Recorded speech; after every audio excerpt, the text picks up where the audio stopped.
Ndabasuje cyane inshuti bavandimwe kandi mukomeze kugubwa neza no kugira intangiriro nziza z'umwaka ndetse no gusoza undi neza.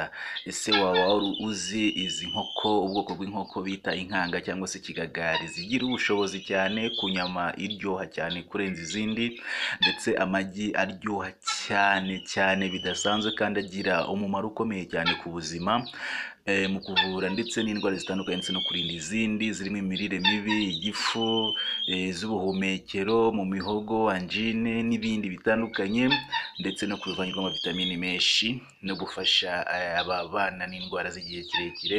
Amagi yazo rero agira umumaro cyane cyane kandi n'uburyohe bwihariye cyo kimwe n'inyama yazo, zikagira umumaro umwihariko wo gutera amagi menshi cyane, kandi zikagira umwihariko wo kutarya ibiryo byinshi.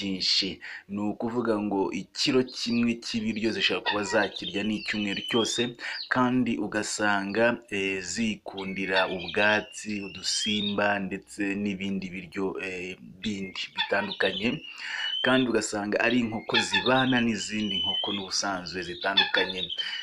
Kubera uburyo zitera amagi menshi cyane rero, akenshi na kenshi usanga umuntu atarindira ko atabiha amahirwe cyane kurarira kwazo, ahubwo ugafata amagi yazo ukayahereza inkoko ikaba ariyo iyaturaga.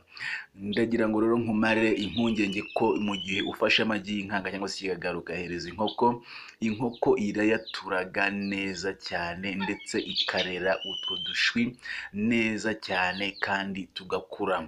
Gusa biterwa nanone nuko woroye n'aho wororeye, ikirere ndetse n'ubuzima inkoko zawe zibayemo.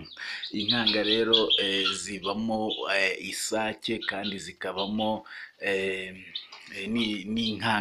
n'inkokokazi.